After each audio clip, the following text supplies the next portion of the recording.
और हमने कब कब क्या क्या जाने दिया, ये हम सब कि हमने बांग्लादेश में आज जब दीपू को वह हिंदू अनैतिक हो रही चीजों के खिलाफ आवाज उठाता है तो उस दीपू की इतनी निर्मम हत्या की जाती है, उस दीपू को मारा जाता है, पीटा जाता है, घसीटा जाता है, नग्न किया जाता है।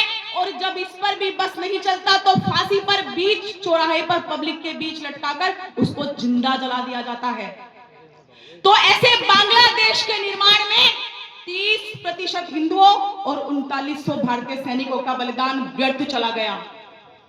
और हम जब बात करते हैं पहलगांव की, जम्मू कश्मीर का वह टूरिस्ट पॉइंट जहां पर वहां पर्यटक बनकर गए हिंदू समाज के लोगों से एक एक व्यक्ति से उसका नाम और धर्म पूछकर मारा गया और कहा गया कि जाकर कह देना अपने देश के प्रमुख से कि हिंदू है इसलिए मारा गया है।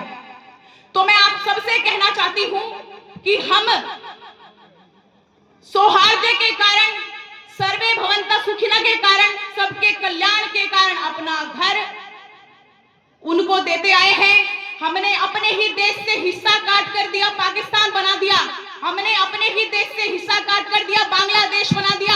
और आज भी वहां आशुरी शक्तियां हमारे घरों पर दृष्टि जमाए बैठी हैं। हम सब सोचते हैं कि जब समय आएगा, जब युद्ध लड़ना होगा तो हम लड़ लेंगे और देख लेंगे। मैं कहती हूं कि युद्ध कभी होगा नहीं, युद्ध चल रहा है।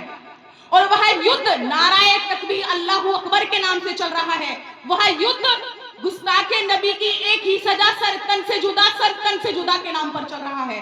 वह युद्ध भारत माता की जय नहीं बोलेंगे के नाम पर चल रहा है। वह युद्ध कि अफजल हम शर्मिंदा है तेरे कातिल जिंदा है के नाम पर चल रहा है। वह युद्ध हम वंदे मातरम का सम्मान नहीं करेंगे इस नाम पर चल रहा है। तो हमारे देश को, हमारे धर्म को और हमारे अस्तित्व को वो लोग एक टक नजर से निहार रहे हैं और उनकी पूरी तैयारी है, उनकी पूरी योजना है। वो दिन में 5 बार अपनी मस्जिदों से नमाज के आधार पर अपने मजहब के सभी अनुयायियों को अपनी योजना बताते हैं और अपनी तैयारी बताते हैं।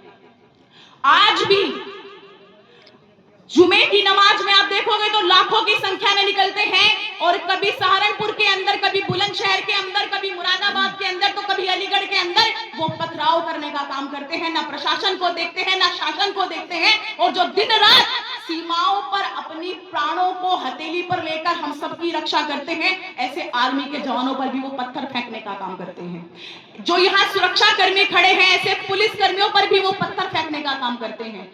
तो आप सोचिए, जिनको हमने घर दिया, जिनको हमने जीने की कला दी, ऐसे लोग आज हम पर ही हावी होकर, और वो आज 30 करोड़ की संख्या में है या 30,000 की संख्या में है। और कल को जब आज वो हमको राम राम करके निकलते हैं और कल जब उन्हीं की संख्या बढ़ती है तो हमारे और आप जैसे लोगों में से ही उनको साफ सलामत कहने वाले भी बहुत लोग खड़े होते हैं। तो आप सोचिए कि आज वो 4 हैं तो उनकी तैयारी ये है, और जिस दिन वो 40 होंगे तो आप उन 40 से लड़ने की तैयारी में है क्या, या उनका प्रतिकार करने की तैयारी में है क्या?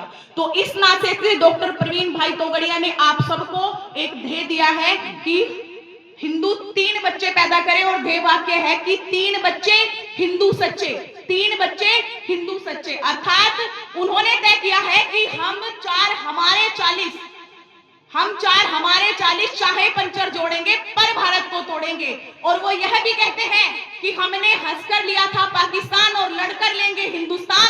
तो आप सोचिए, यदि वो लड़ने की भूमिका में आएंगे तो आपकी लड़ने की तैयारी है क्या? तो आपकी लड़ने की तैयारी मानसिक रूप से, बौद्धिक रूप से, शारीरिक रूप से, उस तैयारी का नाम है अंतर्राष्ट्रीय हिंदू परिषद। और उस तैयारी का जो मार्गदर्शन करते हैं, जो नेतृत्व करते हैं, ऐसे उस आदर्श व्यक्ति का नाम है डॉक्टर प्रवीण भाई तोगड़िया। ऐसे आदर्श और हिंदुओं की चिंता करने वाले एकमात्र ऐसे आदर्श व्यक्ति तो आज हम सबके बीच उपस्थित हैं और वो हम सब का मार्गदर्शन करने वाले हैं। तो बंधुओं, अंत में आप सबसे सिर्फ इतना ही कहना है कि युद्ध, धर्म युद्ध या गृह युद्ध या विश्व युद्ध होने वाला नहीं है। आंतरिक रूप से चल रहा है, हमारी तैयारी नहीं है, हमारी योजना नहीं है, हमारा उस पर ध्यान नहीं है। और अंत में मुझे आप सबसे कहना है कि हम सब देख रहे हैं सपना, हम सब देख रहे हैं सपना, फिर भगवा लहराएगा, और अपना प्यारा भारत फिर से विश्व गुरु बन जाएगा। हिंदू सोने की चिड़िया के स्वप्न सजाए बैठा है और हर जिहादी हर हिंदू पर घात लगाए बैठा है, हर जिहादी हर हिंदू पर घात लगाए बैठा है।